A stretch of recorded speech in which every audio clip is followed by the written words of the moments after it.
As chaos reigns in D.C., Yahoo Finance has you covered with everything you need to know about the government shutdown, including real-time updates, as well as expert opinions and analysis. A government shutdown could force FEMA to stop all disaster aid during the peak of hurricane season. With that in mind, the government agency is already nearly stretched to its limit. FEMA restricted its spending back in August to only address life-threatening emergencies. The restriction means thousands of projects to rebuild facilities and infrastructure after disasters, typically funded in large part by FEMA, have been put on hold. Joining us now is Craig Fugate, former FEMA administrator. I appreciate you joining me this morning. So, when you talk about where the funding shortfall already was, what does the threat of a looming government shutdown add in terms of the increased pressure on FEMA's responsibility? Well, the biggest problem for FEMA will be all of the permanent workforce, about 5,000 employees, will be put at risk in what they call lapse of funding if the government shuts down.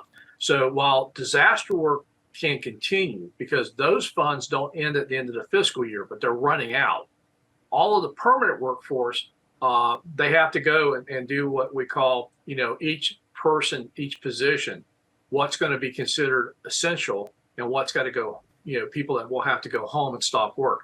That could be, of the 5,000 workforce, that could be, 90% of the folks are at home, not working their jobs and not supporting the disaster response teams.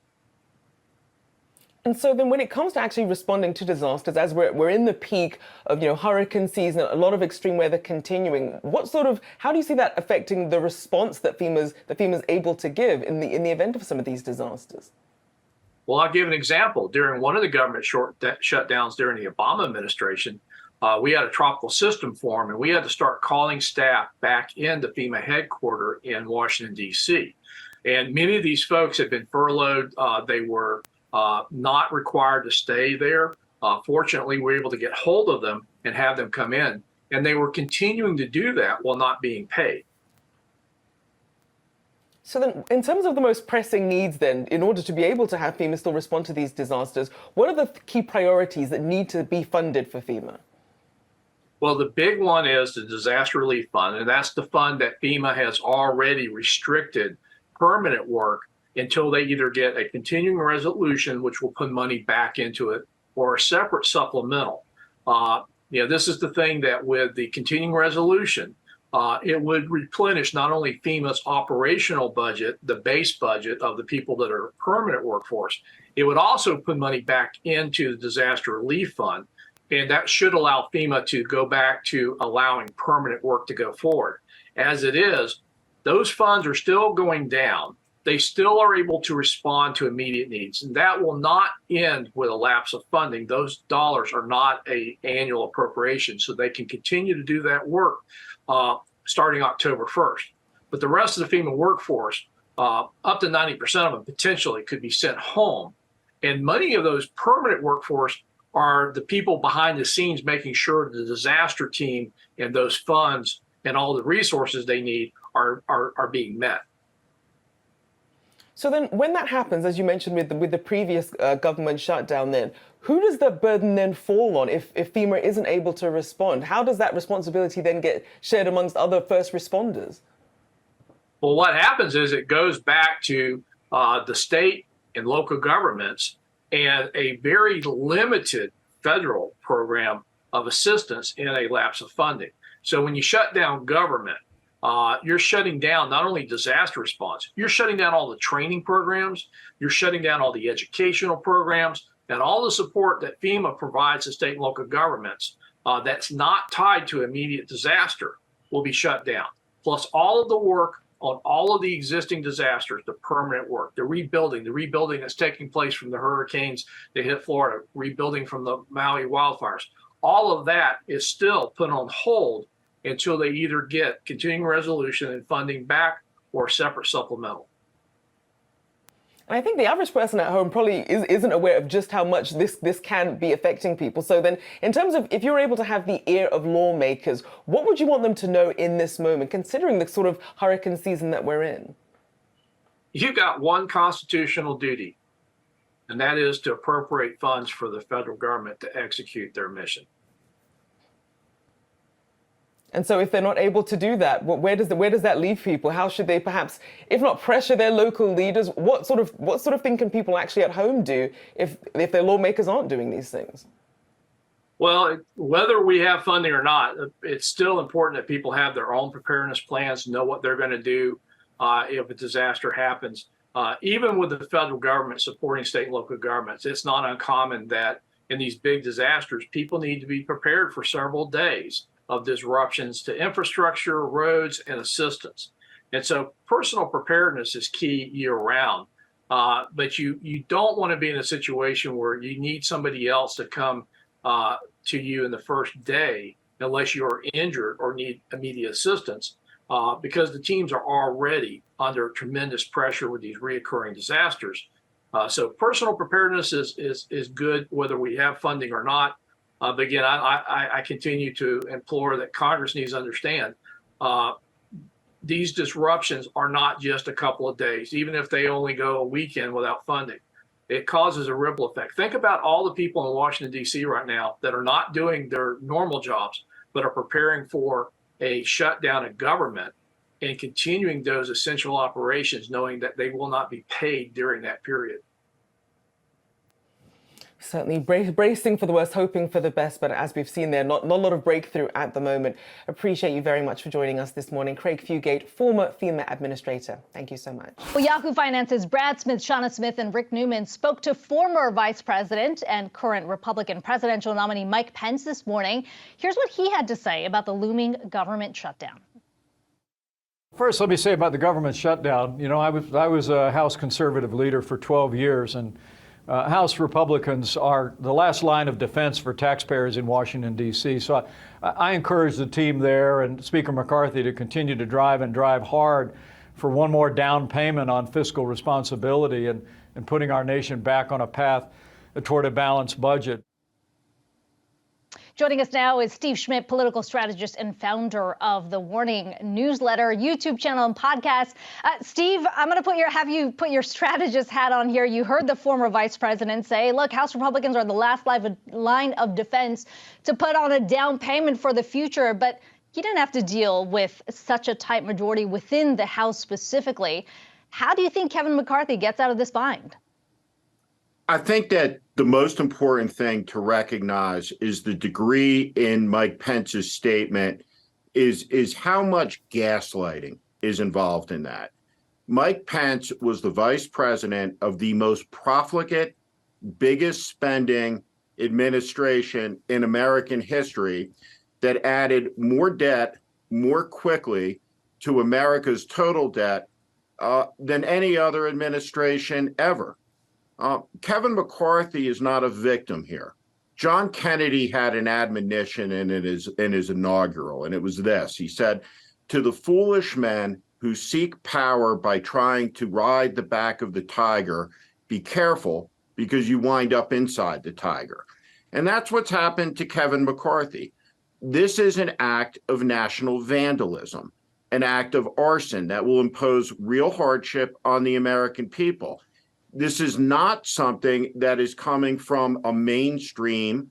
It's coming from extremists, including from Paul Gosar, that threatened to execute the chairman of the Joint Chiefs of Staff yesterday. So this is part of the ongoing, unfolding story of an extremist movement in America that's assaulting the American government over and over and over again.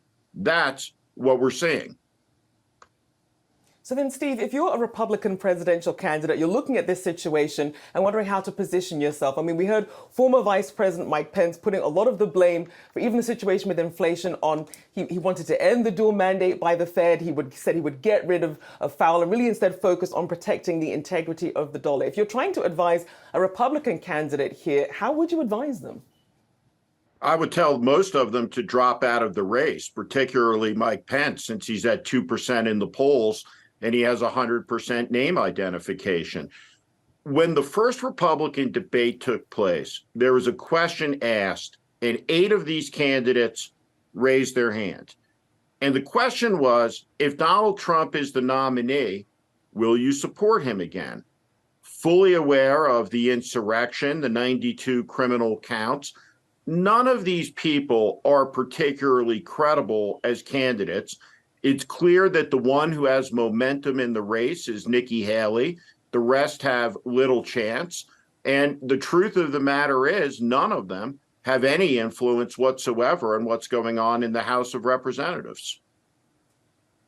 So where does that leave the party, Steve? I feel like that's always where the conversation goes when we're talking about this with you. I mean, going back to your earlier comments, you said this is an extremist party assaulting the American government. Yep. What is the way out of this? And if you're the House Speaker, do you then take the risk and go across the aisle to try and avert a government shutdown, even if that could threaten your post? Kevin McCarthy has demonstrated no willingness ever to take a stand that puts principle over politics that may cost him anything. There's no evidence of it. This is a person on January 6th, Liz Cheney has told the nation this, that understood the role that Donald Trump played, but within a week was at Mar-a-Lago resuscitating Donald Trump.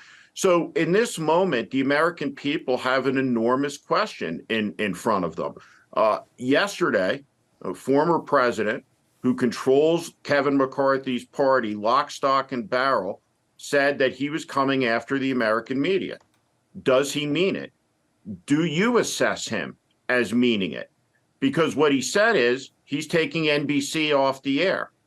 He called for the execution of an American four-star general who's the chairman of the Joint Chiefs of Staff. This isn't a Kardashians episode. This is real life. This man stands on the edge of regaining power.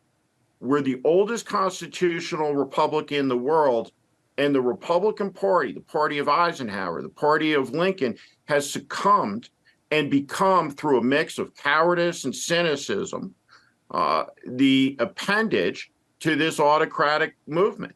And so the threshold question, as we move 4 days into a government shutdown, are the things that were said yesterday seriously said? Did the people mean them? And there's no evidence to suggest that whether it's Trump or Gosar or 10 other extremists in this caucus, that they don't mean it. They mean it. I mean, Steve, you paint a pretty grim picture of the current Republican Party, and yet the very man who shaped it, you could argue, the former president, is still well ahead of the pack when it comes to the 2024 presidential race. Why do you think he's still polling so well? Well, I think at the end of the day, you have a grievance-based candidacy in a country where 60% of the country lives paycheck to paycheck, 40% of them don't have $400, tens of millions of people are unbanked, lack access to a checkbook savings account, and Donald Trump is a world-class demagogue who documentedly lied to the American people during his administration 35,000 times. And we know from political history that in times of chaos, in times of disruption, uncertainty, when everything seems to be falling over, what's up is down and what's down is up, what appeals to people politically is somebody who can communicate, I will bring back order. So the strongman candidacy is something that is always potent in times of uncertainty. And that's politically what we're seeing amidst this great and vast sea of apathy that takes all of these events, places them into a silo, and disconnects them from what immediately happened before it and what immediately is going to follow it. And I know we'll certainly see a lot of the blame game going around, especially as we head into the debates as well. Appreciate you, as always, joining us. Political strategist Steve Schmidt, thank you so much. My question for you, Congressman, would be, listen, you have a lot of experience, obviously in Washington, on Capitol Hill. You've been through this drama before. We look like we are careening toward this government shutdown. Do you see any reason for optimism here? Do you think we might avert this, or does this look, as we sit here now on Wednesday afternoon, like a done deal to you? It looks pretty tight right now. Everything would have to go perfectly in order to even avoid a temporary shutdown.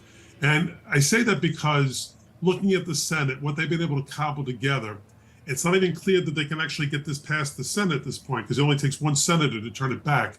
But they've increased both spending for disaster relief as well as Ukraine war effort. And I don't think that can pass muster right now within this hard right wing within the Republican conference in the House of Representatives. Congressman, I'm really curious as somebody who's been through this. We talk about this all the time in the media when these shutdowns are about to happen, and then when they happen, polling shows Americans don't like it. What is the vibe typically like among members of Congress, both on the House and Senate side? Like, how acute is the pressure to get this done?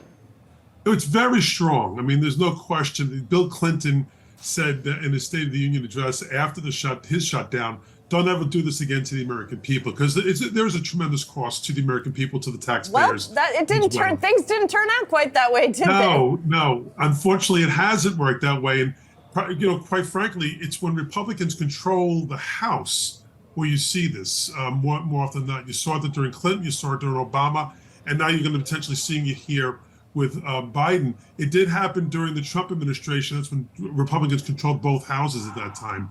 So there's a bit of a pattern that's developed here. But when you're dealing with such a far, hard right wing and such a narrow margin in the House, John Boehner had the ability to go to Nancy Pelosi. So did Paul Ryan in the past, and really work together to get something done. That doesn't seem to exist under the McCarthy regime. And I mentioned, Congressman Crowley, as something culturally shifted on Capitol Hill. You worked there for a long time. Are there more lawmakers perhaps today who are more interested in their profiles getting on cable news, on social media, as opposed to, let's say, doing the hard work, negotiating, compromising, getting legislation done? Do you feel like there's been any kind of cultural shift among lawmakers? That sounds like a softball ready for me to hit it out of the park, given my own circumstances in terms of my loss in 2018. I do think you see many, many more performers in terms of the politics. And that's not to say the performance has no place in politics. It does.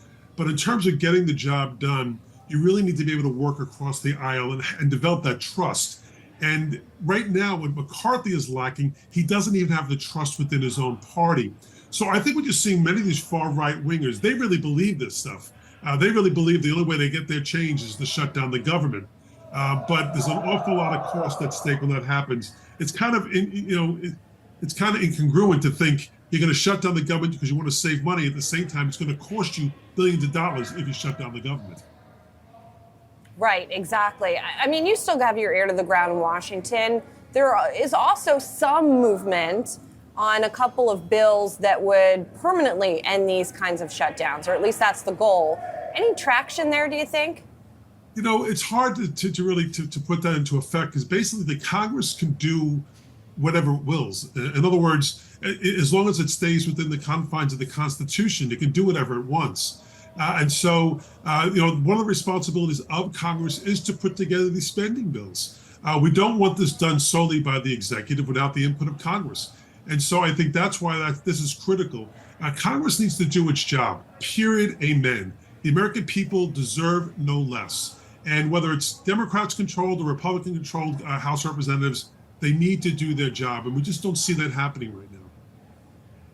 And Congressman Crowley, last question. Just speaking of lawmakers doing their job, listen, we face, and you know this, very serious fiscal challenges in this country. The deficit has doubled in the past year. National debt is some $33 trillion. That is an enormous burden to pass along to our kids. What is the answer to that? I mean, some have argued, listen, what we need to have is a bipartisan commission to really come up with solutions. Is that the next step to deal with these very serious fiscal headwinds we're dealing with? Yeah, Josh, we've had bipartisan blue ribbon panels in the past to come up with suggestions. The hard part is actually implementing those suggestions. And I think it's going to take, again, confidence on both sides of the aisle and really putting the heads down and tackling this issue for the long term. It can't just be about spending cuts. There has to be a notion that the American people will pay for what they need to have done. And we're a very, very wealthy country. We are the wealthiest country in the history of the world. We can figure this out, and I think we will. hope you're right. Former Congressman Joe Crowley, thank you so much for joining us. Really appreciate it. Thanks, Julie. Thanks, Julie. Thanks, Josh. The clock is ticking for Congress to reach a deal before it's set to run out of money. And with just 3 days until the deadline, pressure is mounting on House Speaker Kevin McCarthy after the Senate voted to advance a bipartisan stopgap bill in a bid to avert a shutdown. Now, the legislation would extend funding to 2023 levels through mid-November and also provide billions for Ukraine and disaster relief. Here to tell us more, we want to bring in Maya McGinnis, president of the Committee for a Responsible Federal Budget. Maya, it's good to see you here. So let's start just where things stand right now down in D.C. We had this stopgap bill here from the Senate. Of course, the pressure mounting on House Speaker Kevin McCarthy. Is there any way you think that we're going to be able to avoid a government shutdown? Well, I do think it's possible, but I'm probably the most optimistic person there is when it's putting odds on this. In fact, we have the very, very, very unscientific poll of budget experts, and they think the chances of a shutdown are about 88%. So pretty much a sure thing. I am more optimistic than that. And I actually thought last night was good news that the speaker was able to move forward on some of these things. There seemed to be a little bit of give. But the bottom line is the clock is ticking. There's very little time to get this done. And the variety of parties, it's not just two parties who are thinking about this, but the variety of groups of interests are very far apart in terms of how much they're willing to give. So it is more likely we will have a shutdown than not, though, again, I think we could find a way to eke our way out of this. But even if we don't have a shutdown now, the question is, how will we resolve the big outstanding issues of how you fund the government? There are very different senses of what level the government should be funded at. And if we get a bridge of a couple weeks or a couple months, those outstanding tensions will still remain. So we might be revisiting this again in the future, even if we avoid it now. What continue to be the largest gaps or the largest disagreements from your evaluation? Right. So remember, around the debt ceiling, where we were talking about an even worse outcome, which would have been defaulting if we couldn't resolve the issue, there was a bill called the Fiscal Responsibility Act that was passed. In that bill, they set discretionary spending levels for the coming 2 fiscal years. The problem we have right now, and we know what those numbers are, we know what the level should be set at. It was complicated by that there were a number of side deals that actually made those numbers larger than they appeared to be. And so the problem we have right now is that the House is saying, wait, that's higher than we wanted. And I shouldn't say the whole House. A small group of more conservative Republicans are saying that's significantly higher than we want. And we look at those as caps, but we want to come in below them. Lesser understood is that the Senate, that has been working to pass their appropriations bills, has also said, actually, we don't like these caps. We're going to spend more than is in them. So they've actually broken through them and are putting about $14 billion more into their bills than has been approved. So the Senate wants to spend more. The House wants to spend a lot less. The only way to really go forward is for them to honor the deal and spend at the actual spending level caps. And then for them to work out the differences, because this is going to happen again for the next fiscal year too. They need to be more committed to the agreement they've already made. And then they need to get to the real problem of this, which is the Fiscal Responsibility Act put in place savings of $1 to $2 trillion. But that's not enough to address the big fiscal problems the country faces. And so as soon as they can get through this, nightmare of a soap opera, they need to turn to the real issue, which is how you deal with our fiscally unsustainable situation. What might help us get through that? And Maya, you pointed out there, obviously, the very importance between a government shutdown and a government default. But when we focus on the uncertainty that a government shutdown could bring, or maybe some of the ripple effects that investors, that Wall Street, that Main Street needs to be aware of, how serious are the potential implications of the government shutdown? Yeah, that's been the story of the past couple of weeks, where people are saying, how will this affect real people? What happens? And in some ways, I find that it's unsatisfying because it's not nearly as dramatic as people expect, because most of the government's funded not through these appropriations, but through mandatory spending. Almost 3/4 of the budget is kind of automatic and will get paid. And of this discretionary spending, much of it is declared to be essential, which means things still go on. So the Department of Defense will be operating most of those parts, the things that you think of as defense policy will be. Many of the other things will be. The biggest example is always, and this stinks if you're going to a national park, but national parks may well shut down. But that doesn't have broad effects throughout the economy. However, if the shutdown lasts, it does start to have ripple effects. I was meeting with a group from Arizona yesterday, and they said, you better believe that affects our economy. Same with Utah. So it starts to creep into the rest of the economy, not directly, but indirectly.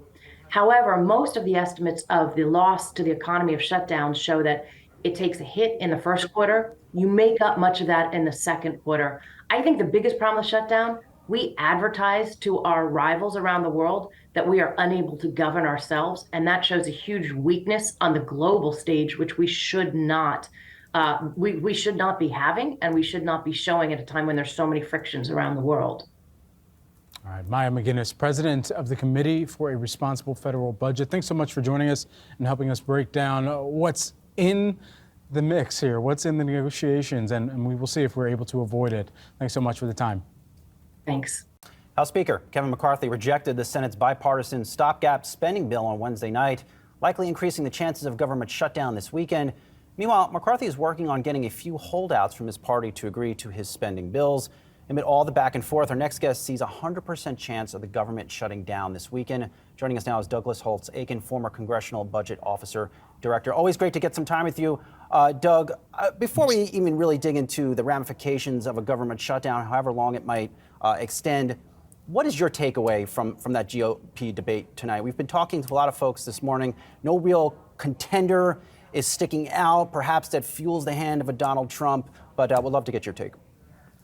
Well, I think that is the right take. This was a debate that didn't move the needle very much. Mr. Trump went in with a pretty large lead.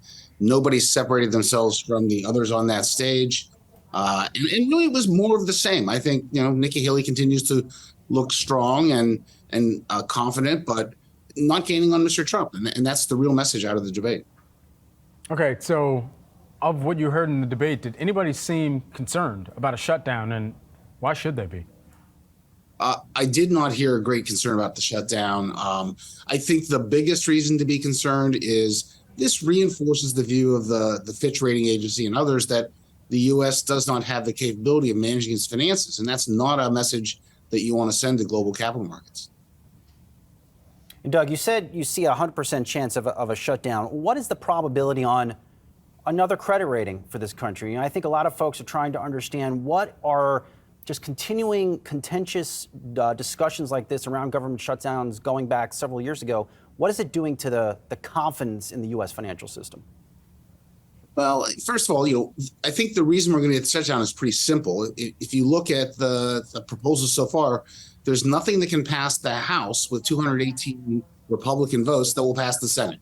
So there's no path to law at this point. And the main reason for that is that there's no reason for Democrats to save the Republicans from themselves in the House the first time around. Once that happens, it's a very different story. So I don't expect a long shutdown. The government shuts down, and at that point, the Senate writes a bill that is consistent with the White House's goals. It goes over to the House, and lots of Democrats vote for it. They jam it through, and the president signs it. So there's a path to funding the government with this hiccup. And so I don't think global investors are going to be terribly shaken by a 1 week shutdown. It's just not a good news story, but it's not terrifically bad news either. If we were to see a shutdown that lasted past a week, 2 weeks even, then who would be the biggest loser in that scenario? Well, I think the biggest loser in that scenario are the U.S. troops. Unlike past situations like this, there has been no provision to pay the troops during the shutdown. And it's a disgrace to not take care of the U.S. military for those who are defending the values of this country. I view that as an enormous error on the part of the Congress and something they should not be proud of.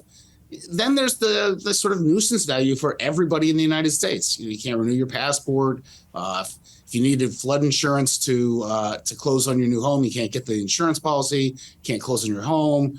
There's just a slew of basic government services. Exporters can't get licenses, which won't happen and which will interfere with the conduct of normal economic and personal affairs. Doug, at the heart of really this debate, I would argue, is this fact, and this country just still has too much debt, and they continue to seemingly add at it at every single turn. How concerned are you about this country's debt? Very.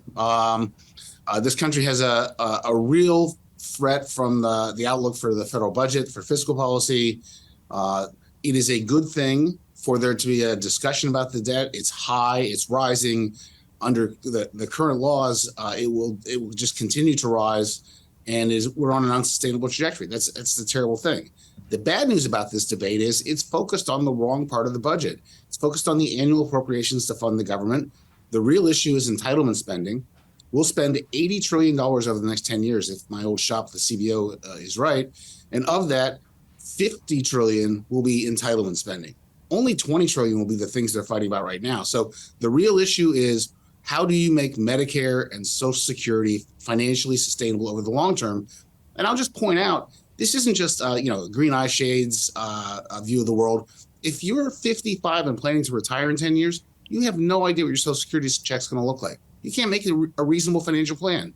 That's disgraceful. Social Security is past due for getting fixed by the Congress. Medicare is the same thing. So that's what the debate has to be. That's what I want to hear people on a debate stage talking about in Simi Valley. That's what I want to hear the president talking about. And so far, his message has been, I'm not touching it. That's unacceptable. We only got 30 seconds left. Is there any elected official that you've heard put forward an actual solution when it comes to cutting into the national debt? There is one person talking about reforming Social Security, and that's Senator Cassidy from Louisiana. He seems to be a quite lonely voice at this point. So I hope the chorus rises in the weeks and the months to come. Doug HoltzEakin, who is the former Congressional Budget Office Director. Thank you so much for taking the time here with us today. Certainly do appreciate it. House and Senate advancing separate pieces of legislation to fund the government. Neither has much chance of getting to President Biden's desk, at least not right now. The government funds run out on Saturday night. Joining us now, Republican Florida Senator Rick Scott. Senator, thank you so much for being here. At this point, it seems like a lot of the haggling is going on the House side, but what can you tell us about the Senate and sort of where things stand? Well, I think both the House and the Senate wouldn't, we don't want government to shut down. I don't know. I've not talked to anybody that says they want government to shut down. Now, what they do want is they want us to actually pass budgets, which, at the Senate side, we're not even talking about budgets. There's 2 days to go, and I don't know why Chuck Schumer's decided this year, he did the year before and the year before that. He doesn't even talk about budget all year. So I think that people are frustrated. I think the public wants us to balance our budgets. They want us to not shut down government. They want us to secure the border. So hopefully both the House and the Senate will pass something and come together before Saturday night so we don't shut down government. I'm optimistic. And Senator, my understanding is that your colleagues in the Senate, they did advance this stopgap bill to keep federal funding at current levels until November, basically buy some time to keep the government open. But from what I've read, you oppose that because the bill doesn't include enough money for disaster relief? Well, this is 1 year anniversary of Hurricane Ian. I've been asking for a vote for months, probably since January, to just say, let's fully fund FEMA so they can do their job. And let's make sure our farmers get relief through the Department of Ag. I've had a simple bill. The Democrats blocked it a week ago. This doesn't just impact Florida. We had the wildfires in Maui. We had the hurricane in California. We got flooding in Illinois. Every state's right now getting paid out of the Federal Disaster Relief Fund. And I don't know why Chuck Schumer and the Democrats are opposing it. It doesn't make any sense to me. So it's not going to prevent us from passing something, but this is so simple. I don't know why we're not doing it. Well, Senators, that bill is not that simple because it is an agricultural bill that includes the provisions you talked about, but it also includes a provision that would nullify the Biden administration's push to allow the abortion pill to be sold in retail pharmacies, which has nothing to do with agriculture as far as I can see. So why not just try to pass a clean bill that doesn't have that in it? That's not part of my bill. My bill only does basically two things. It provides the funding for FEMA, which they are part of disaster relief. It's the Federal Disaster Relief Fund. And number two, allow the Federal Department of Agriculture, which they've done in the past, use block grants to work with our state's Department of Agriculture. That's all my bill does. And so I don't understand why this bill wouldn't have gotten done months ago. Now, this is a 1 year anniversary of our hurricane in Florida, Ian, and our farmers are not getting any relief And the federal government has committed to this relief, but they just won't do it.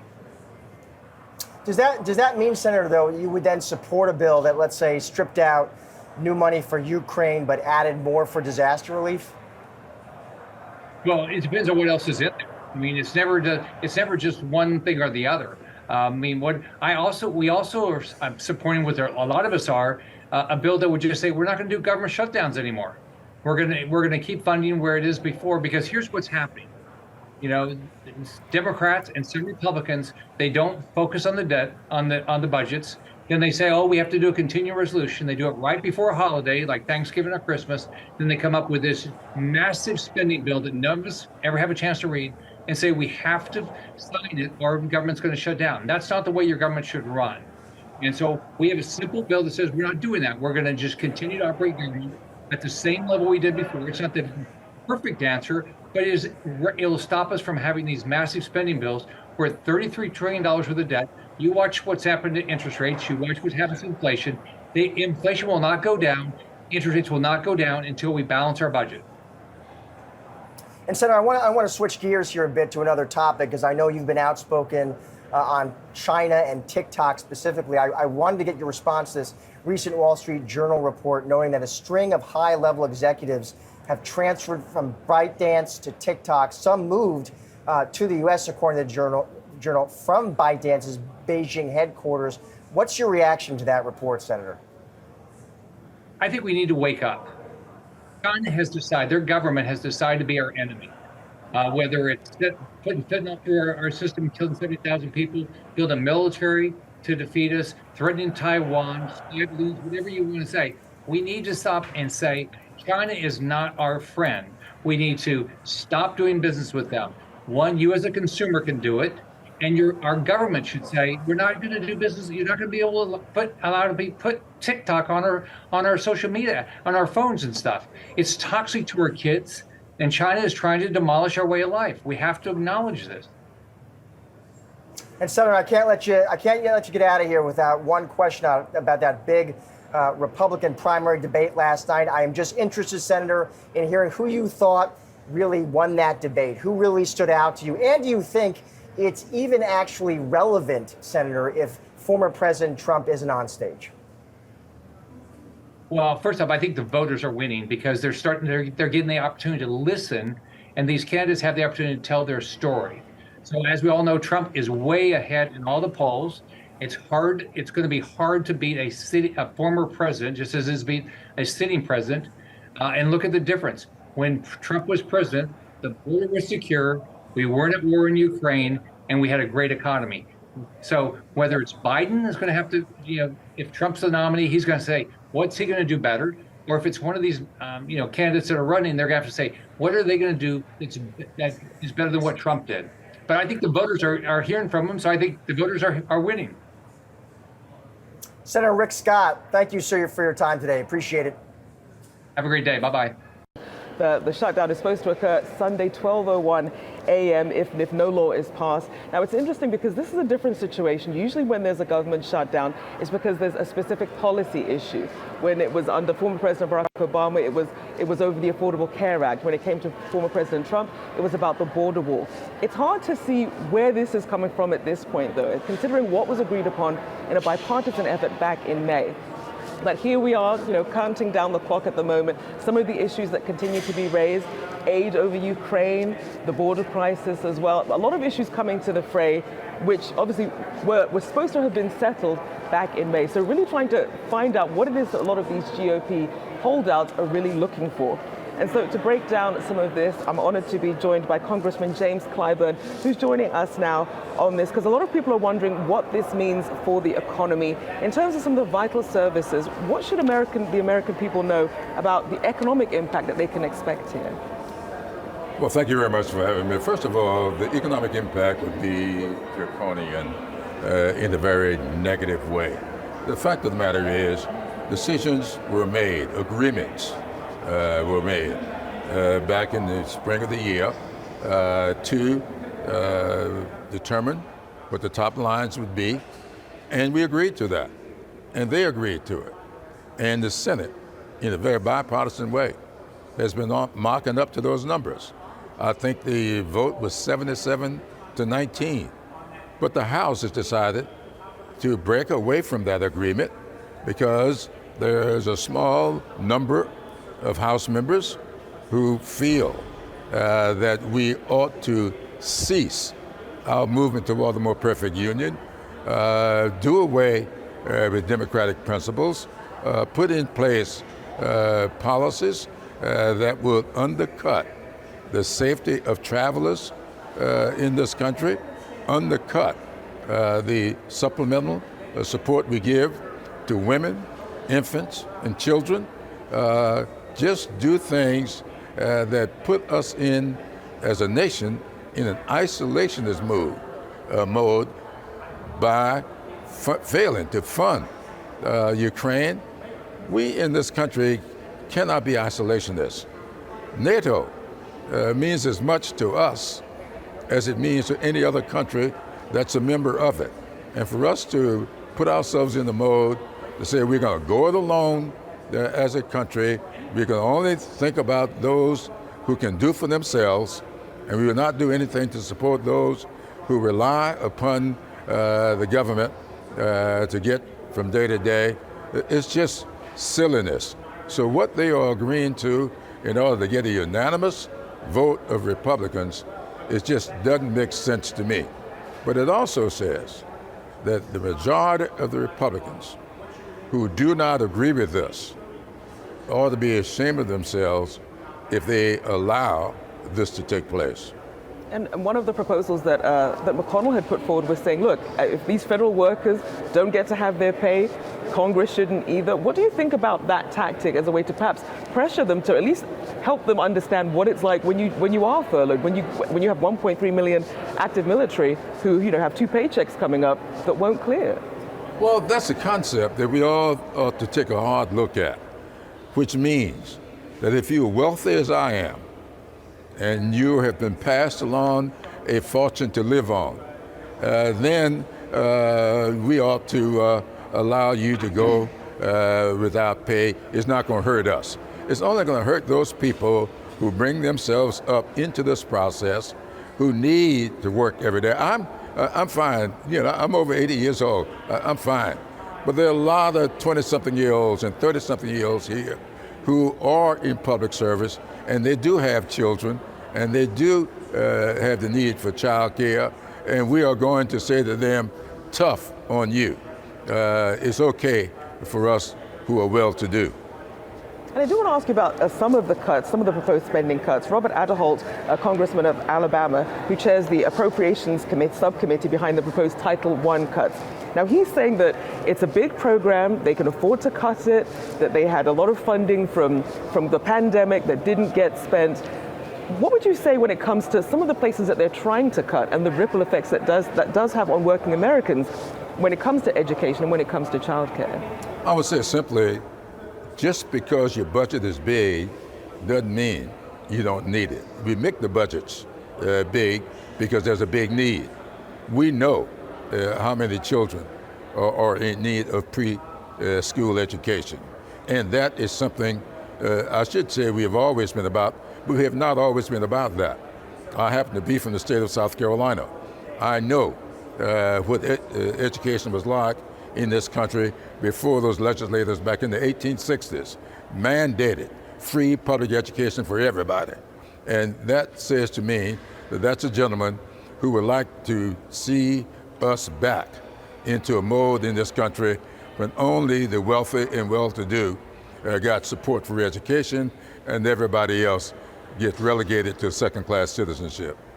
And for a lot of the viewers who are wondering, they're looking at this governance, they're looking at the infighting between the GOP, this inability to really honor the agreement that came out from May. But then when you look at the approval rating for President Biden, it's in the low 40s, it's been sort of teetering in the high 30s to low 40s. Congress has a rating of about 17% according to the Gallup poll. And people are frustrated. There's inflation, there's high gas prices. With so much blame potentially to go around, what do you think that does for President Biden's re-election chances? Well, I think President Biden is in a very good place for re-election. Just like I thought he was a good place to get elected back in 2020 when everybody told me he had no chance of getting elected. And he's sitting in the presidency now. I thought that we had a good chance of averting a so-called red wave that everybody said was coming in 2022. I don't remember a red wave ever coming. I don't know what's happening to the polling. I think that when you poll people, you ask them, are they satisfied? A lot of people are dissatisfied for various reasons. But these dissatisfied people are not willing to turn their government over to an autocrat. But that's what we are getting in this polling. So I'm not worried about the polling at all. I think this president is doing well. He is going to preserve the American dream for as many people as he possibly can. Those people who don't need his help, then they are not satisfied with the programs that he's proposing. He is going to do what is necessary to maintain the democracy going forward. Those people who are interested in autocracy, they are not going to support this president. But I think that the vast majority of the American people do believe in the American dream, and it should be available to everybody, do believe in a democracy, and we ought to continue our pursuit towards a more perfect union. And so he's going to be fine. And I do just quickly want to ask you, because a lot of people are wondering just how long this shutdown is going to last, considering how far apart both sides are on this. Are we expecting what we saw with a 35-day shutdown last time over the border with former President Trump? Well, I certainly hope not.